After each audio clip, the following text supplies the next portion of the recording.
अगस्त 47 को भारत आजाद तो हुआ, लेकिन आप जानते हैं खंडित भारत आजाद हुआ। मुस्लिम लीग जो बना दिया अंग्रेजों ने, वही मुस्लिम लीग भारत में ऐसा विश्व वृक्ष बन गया कि उन्होंने पाकिस्तान अलग करा ही लिया। मुस्लिम लीग ने जो पाकिस्तान अलग कराया भारत देश से, इसमें अंग्रेजों ने पूरी भूमिका निभाई। और अंग्रेजों का यह था कि मुस्लिम लीग को भारत में इतना बढ़ावा दो कि ये कांग्रेस के हिंदू नेताओं से थोड़ी बड़ी संस्था हो जाए। तो मुस्लिम लीग का सारा फंड अंग्रेजों के यहां से आता है। आपको सुनकर आश्चर्य होगा, मोहम्मद अली जिन्ना जितना भी पैसा खर्च किया वो सब अंग्रेजों ने डोनेशन में दिया। और मोहम्मद अली जिन्ना का एक लेफ्ट हैंड और राइट हैंड मैन माना जाता था, सोहरावर्दी करके, वो कलकत्ता का बड़ा नेता था। सोहरावर्दी जितना खर्चा किया वो सब अंग्रेजों ने डोनेशन में दिया। अंग्रेजों का एक अखबार निकलता था इस देश में, जो अभी भी निकलता है, उसका नाम था द टाइम्स ऑफ इंडिया। ये अंग्रेजों का अखबार आज भी है। अंग्रेजी एक कंपनी है जिसका नाम है बेनेट एंड कोलमैन, ये उसी कंपनी का अखबार है, तभी से निकलता है। तो टाइम्स ऑफ इंडिया की ये पॉलिसी थी कि मुस्लिम लीग का नेता छोटी से छोटी सभा का आयोजन करे तो उसको बड़े से बड़ा पोस्टर बनाकर, उसकी बड़ी न्यूज बनाकर टाइम्स ऑफ इंडिया के फ्रंट पेज पर देना। कई बार ऐसी हंसी आती है, मोहम्मद अली जिन्ना को जुकाम हो गया, खांसी हो गई, तो टाइम्स ऑफ इंडिया की फ्रंट पेज की न्यूज होती थी कि मोहम्मद अली जिन्ना कल से बीमार है, वो घर से बाहर नहीं निकला, उसको फ्रंट पेज पे कवरेज होता है। और आपको मैं एक आश्चर्य करने वाली बात बताता हूं कि मोहम्मद अली जिन्ना मुस्लिम लीग का नेता था, मुसलमानों का नेता वो कभी नहीं बन पाया। मुस्लिम लीग एक संगठन था, उसका नेता था, मुसलमानों ने उसे अपना नेता कभी नहीं माना। आप जानते हैं कारण क्या था? कारण सबसे बड़ा ये था कि मोहम्मद अली जिन्ना रोज हंदी मांस खाता था। हंदी मांस समझते हैं, पोर्क, और मुसलमान उसको अपना नेता मान नहीं सकते जो हंदी मांस खाए। दूसरी समस्या थी कि मोहम्मद अली जिन्ना रोज शराब पीता था, मुसलमानों में शराब वर्जित है, हंदी मांस वर्जित है, शराब वर्जित है। और तीसरा, मोहम्मद अली जिन्ना का जो मुख्य धंधा था वो ब्याज पर पैसे उठाने का धंधा था उसका। मुस्लिम धर्म में इसको भी स्वीकार्य नहीं है, इसलिए मुसलमान उसको अपने नेता कभी नहीं मानते। आपको सुनकर आश्चर्य होगा, एक बार ये जिन्ना लाहौर में मुसलमानों की एक सभा में चला गया तो मुसलमानों ने मंच पर चढ़कर इसका मुंह काला कर दिया और एक गधे पर बिठाकर उसका सर्कस निकाला पूरे लाहौर में। उसके बाद हिम्मत नहीं पड़ी लाहौर जाने की, अखबारों में खूब छपा और जिन्ना को पूछा गया कि आपके मुसलमान ही आपको नेता नहीं मानते तो आप हैं किसके नेता? तो धीरे से उसने कहा कि मैं तो अंग्रेजों का नेता हूं, अंग्रेजों का बनाया हुआ नेता। अब आप जरा सोच सकते हैं, जिसको मुसलमानों ने नेता नहीं माना, उस व्यक्ति की ताकत इतनी कैसे हो गई कि उसने पाकिस्तान बना दिया इस देश में। कभी तो मन में ये विचार आएगा आपके। बहुत दिन में ये सोचता रहा कि जो मुसलमानों का नेता कभी हुआ नहीं, 10 लोगों ने जिंदगी में कभी उसका भाषण सुना नहीं, वो इतना ताकतवर कैसे हुआ कि उसने भारत से एक अलग हिस्सा पाकिस्तान बना दिया। बात ये है और सच्चाई है जो मैं आपको बोलकर जाना चाहता हूं, और ये सच्चाई सुनते समय किसी के दिल को दुखावा हो तो मैं क्षमा मांगता हूं कि ये जो पाकिस्तान बना उसमें मोहम्मद अली जिन्ना की भूमिका इतनी बड़ी नहीं थी, उससे ज्यादा बड़ी भूमिका लेडी माउंटबेटन की थी। एडविना माउंटबेटन का नाम आप जानते हैं, नहीं जानते तो जान लीजिए। वो भारत का अंतिम अंग्रेज अधिकारी जिसका नाम था लुईस माउंटबेटन, उसकी पत्नी थी एडविना माउंटबेटन। ये पाकिस्तान बनाने का सबसे बड़ा कारण वो एडविना थी। आप जानते हैं वो क्या खेल खेला उसने? एडविना माउंटबेटन लंदन के हैरिस कॉलेज में पढ़ती थी जिसमें ये जिन्न पढ़ा करता, और उसी कॉलेज में भारत के पहले प्रधानमंत्री पंडित जवाहरलाल नेहरू भी पढ़ते। हैरिस कॉलेज में 3 लोग पढ़ते थे साथ में एक ही क्लास में ध्यान देना, जिन्ना मोहम्मद अली, पंडित जवाहरलाल नेहरू और एडविना। उस समय वो माउंटबेटन नहीं थे, शादी उसकी बाद में हुई। तो एडविना, जिन्ना और नेहरू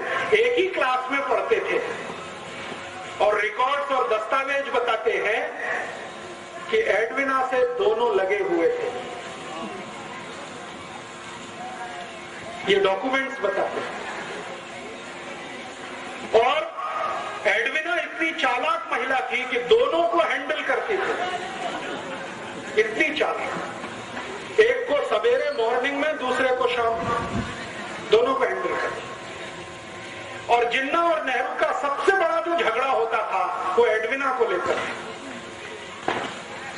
ये झगड़ा वहां से शुरू हुआ, हैरिस कॉलेज से। नेहरू जी पढ़ाई करके वापस आ गए, जिन्ना भी पढ़ाई करके वापस आ गया। दोनों ने यहां इस देश में वकालत करने की कोशिश की, लेकिन चली नहीं। न नेहरू जी की वकालत चली, न जिन्ना की वकालत चली। दोनों बैरिस्टर थे, उनको जिंदगी में कभी कोई केस ही नहीं मिला लड़ने के लिए। कारण समझते हैं? कारण बिल्कुल स्पष्ट है कि केस उसको मिलता है जिसके जीतने की संभावना होती है। नेहरू जी के बारे में सब जानते थे कि इसको कोई दम नहीं है जो जीत पाएगा एक भी केस। तो वकालत चली नहीं, तो नेहरू जी कांग्रेस में ज्वाइन हो गए। उनके पिताजी ने उनको कांग्रेस में डाल दिया। पिताजी का सपना था कि मैं नहीं तो मेरा बेटा कोई ना कोई दिन देश के बड़े पद पर आना। उसके लिए मोतीलाल नेहरू ने एक पार्टी बनाई जिसका नाम था स्वराज्य पार्टी, और अंग्रेजों से उन्होंने तालमेल करके इस देश में सरकार बनाने का काम भी किया। और उनका ये कैलकुलेशन था मोतीलाल जी का कि एक न एक दिन अंग्रेज भारत से जाएंगे, मेरी स्वराज पार्टी और अंग्रेजों के बीच कोई समझौता हो जाए तो सत्ता का हस्तांतरण स्वराज्य पार्टी को होगा और नेहरू देश का प्रधानमंत्री बने। इस हिसाब से उन्होंने खेल खेला। और उसी खेल में थोड़े दिनों में एडविना भी आ गई। जब अंतिम समय आया, लुईस माउंटबेटन को ब्रिटिश पार्लियामेंट से भेजा गया, तो लुईस माउंटबेटन को भारत भेजने से पहले उसकी शादी एडविना के साथ कराई गई। क्योंकि अंग्रेज खुफिया पुलिस थी, उनको मालूम था कि नेहरू और जिन्ना की वीकनेस क्या है, कमजोरी क्या है। अंग्रेजों की खुफिया पुलिस हर हिंदुस्तानी बड़े नेता पर नजर रखती थी। तो अंग्रेजों की खुफिया पुलिस की रिपोर्ट के आधार पर एडविना को भेजा गया माउंटबेटन के साथ, और माउंटबेटन को कहा गया कि तुम इसको दिखावे के लिए अपनी पत्नी स्वीकार करो, वैसे ये है नहीं तुम्हारी। तो माउंटबेटन ने कहा ठीक है, मैं मेरे देश के लिए इतना तो कर ही सकता हूं। तो उसको पत्नी के रूप में वो लाया। लेकिन कभी भी लुईस माउंटबेटन ने अपनी डायरी में लिखा है कि उसने एडविना के साथ कभी भी रात में बिस्तर पर शेयर नहीं किया। वो दूसरों को दिखाने के लिए पति पत्नी थे, लेकिन असलियत में नहीं थे। और जैसे ही माउंटबेटन यहाँ आ गया तो एडविना को कहा गया कि अब तुम तुम्हारा खेल खेलो। तो एडविना ने एक दिन नेहरू को बुलाया और अगले दिन जिन्ना को बुलाया और कहा कि ठीक है, हम लंदन में जो किया करते थे वो यहाँ भी हो सकता। तो नियमित रूप से नेहरू और जिन्ना ने एडविना के यहाँ जाना शुरू किया, दारू पीना उसके साथ बैठकर, शराब पीना उसके साथ बैठकर। मेरे पास कुछ फोटोग्राफ्स हैं, कभी मैं आपको दिखाऊंगा तो आप दंग रह जाएंगे। नेहरू जी एडविना के साथ बैठकर शराब पी रहे हैं, एडविना के साथ बैठकर सिगरेट पी रहे हैं, एडविना को किस कर रहे हैं, चुंबन ले रहे हैं, उसके साथ डांस कर रहे हैं। ऐसे मेरे पास 7 फोटोग्राफ्स, 7। तो ये चलना शुरू हुआ खेल। आप जानते हैं कि चरित्र सबसे कमजोर कड़ी होता है किसी भी पुरुष के लिए। अगर चरित्र से कोई गिरना शुरू हो जाए तो उसकी अंतिम सीमा नहीं होती है कोई, वो कहां तक जाएगा कोई नहीं जानता। हमारे भारत में एक पुरानी कहावत कही जाती है, और वो पुरानी कहावत है, if wealth is lost nothing is lost. आपका पैसा चला गया तो चिंता मत करिए, फिर से आ जाए। फिर दूसरी बात कही जाती है, if health is lost something is lost. आपका स्वास्थ्य चला गया तो थोड़ा कुछ तो गया। लेकिन लास्ट सेंटेंस है, but if character is lost everything is lost. चरित्र गया तो सब चला गया, उसके बाद कुछ बचता नहीं। तो नेहरू जी के साथ यही समस्या थी और जिन्ना के साथ भी यही समस्या थी। जिन्ना और नेहरू चरित्र के इतने हल्के आदमी थे कि जानते हुए भी कि वो दोनों एक ही औरत से फंसे हुए हैं, वो आगे बढ़ते गए। एडविना ने दोनों को इस्तेमाल करना शुरू किया। 3 जुलाई 1947 को नेहरू जी एडविना से मिलने गए, रात को उसने फोटोग्राफ्स लिए, नेहरू जी के बेड में फोटोग्राफ लिए और वो फोटोग्राफ नेहरू जी के लिए बहुत गंभीर तकलीफ का कारण बन गए। एडविना ने एक दिन वो फोटो दिखाए नेहरू जी को कि देखिए आपके फोटोग्राफ्स मेरे पास है, और वो फोटोग्राफ्स क्या है जो मैंने आपको बताया। अगर ये रिलीज कर दिया जाए पूरे भारत में तो आपकी क्या हैसियत होगी, और आपको जो सबसे आगे बढ़ाने वाला व्यक्ति है महात्मा गांधी, उनकी क्या हालत होगी। तो नेहरू जी ने एडविना को पूछा कि आखिर तुम चाहती क्या हो, तो उसने कहा कि एक पेपर है उस पर आप साइन कर दीजिए। तो नेहरू जी ने कहा वो पेपर क्या है, तो उन्होंने कहा पेपर है कि भारत का बंटवारा करना है, हिंदू और मुसलमान के आधार पर करना, आप इसको साइन कर दीजिए। तो नेहरू जी ने कहा कि मेरी कांग्रेस वर्किंग कमेटी से पूछ लेता हूं। तो एडविना ने कहा इतना वक्त नहीं है मेरे पास, आप साइन करते हैं या कल ये फोटोग्राफ टाइम्स ऑफ इंडिया में छपते हैं। नेहरू जी सरेंडर हो गए। रात को 3 बजे 3 जुलाई 1947 रात को 3 बजे उन्होंने भारत पाकिस्तान बंटवारे के पेपर्स पर साइन की। अगले दिन सवेरे उसने जिन्ना को बुलाया, एडविना, और जिन्ना के साथ उसने यही खेल खेला। उन्होंने कहा मिस्टर जिन्ना आपके कुछ फोटोग्राफ्स मेरे पास हैं, आप चाहें तो मैं उन्हें टाइम्स ऑफ इंडिया में रिलीज करती हूं। तो जिन्ना बौखला गया। जिन्ना को मालूम नहीं था कि वो बहुत शातिर महिला है। हमारे भारत में इतिहास में आपने सुना विष कन्याएं होती थी, विष कन्याएं, एडविना वही थी, विष कन्या। तो जिन्ना परेशान, अपने फोटो देख के परेशान, क्योंकि जिन्ना का फोटो तो नेहरू जी से भी ज्यादा आपत्तिजनक अवस्था में था। अभी को मैं खोलकर नहीं कहना चाहता क्योंकि कैमरे पर रिकॉर्डिंग हो रही। तो जिन्ना तो और भी परेशान, तो उसने कहा नहीं नहीं ये फोटोग्राफ्स रिलीज मत करिए। तो उन्होंने कहा ठीक है आप फिर पेपर साइन कर दीजिए। तो जिन्ना ने कहा कि मैं तो मुसलमानों का नेता ही नहीं हूं। तो उन्होंने कहा हम बनाएंगे ना, आपको चिंता मत करिए, हम बनाएंगे आपको मुसलमानों का, आप पेपर साइन करिए।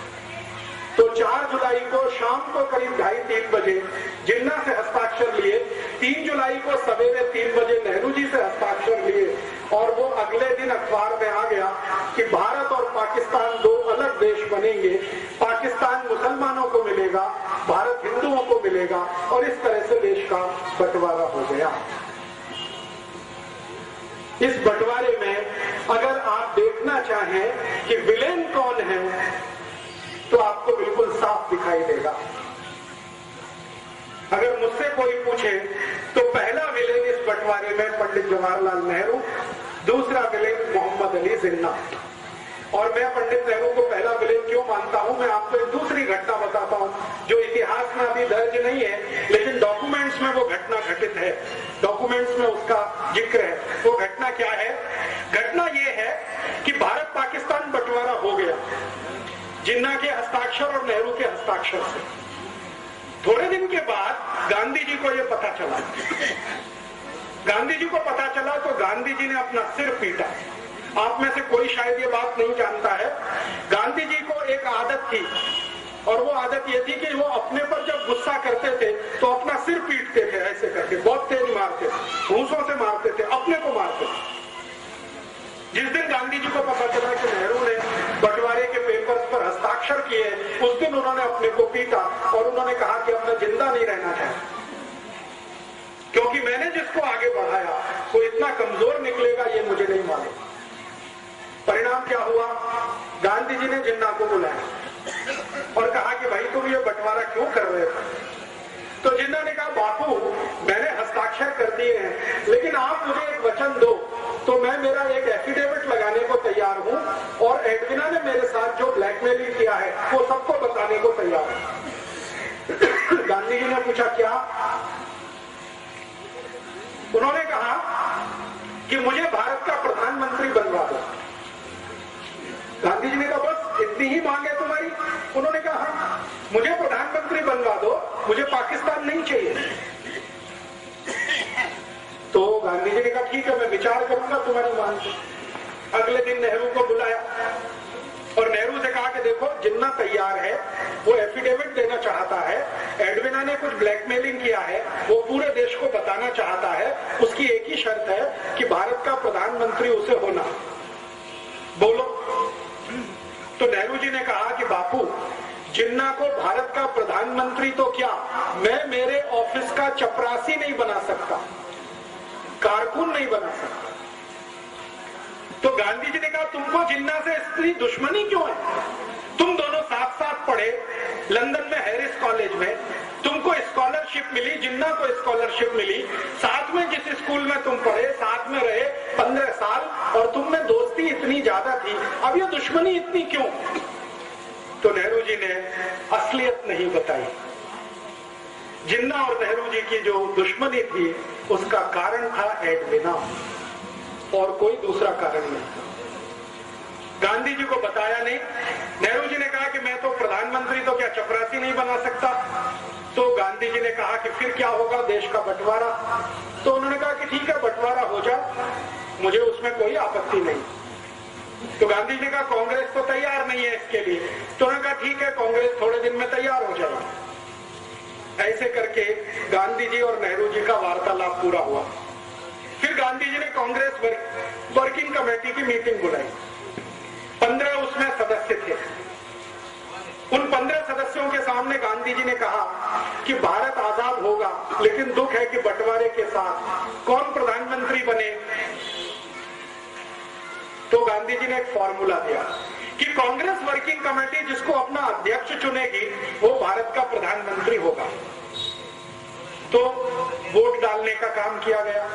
कांग्रेस वर्किंग कमेटी में वोट डाला, 15 लोगों ने वोट डाला, तो 13 लोगों का वोट सरदार वल्लभ भाई पटेल के पक्ष में गया। 13 लोग। एक वोट पंडित जवाहरलाल नेहरू के पक्ष में गया, और एक व्यक्ति कांग्रेस वर्किंग कमेटी में एब्सेंट हो गया, वो वोट डालने नहीं आया। और जो व्यक्ति एब्सेंट था वो अनुग्रह नारायण सिन्हा नाम के एक व्यक्ति थे, पटना से थे, बिहार से, वो एब्सेंट हो गए। तो एक वोट नेहरू को, 13 वोट पटेल को। गांधी जी के फॉर्मूले के अनुसार पटेल भारत के प्रधानमंत्री बने, क्योंकि वर्किंग कमेटी ने अध्यक्ष चुना। जब नेहरू जी को पता चला कि वो इलेक्शन में हार गए, तो वो फिर गांधी जी के पास आए, और उन्होंने जो वाक्य बोला वो मैं आपको ऐसे का ऐसे ही सुनाता। उन्होंने कहा बापू, अगर मैं भारत का प्रधानमंत्री नहीं बना तो कांग्रेस को तोड़ दूंगा, और टूटी हुई कांग्रेस से अंग्रेजों का समझौता होगा, और पावर ट्रांसफर मुझे होगी, क्योंकि अंग्रेजों ने पहले से ये तय किया हुआ। और ये बात सही है।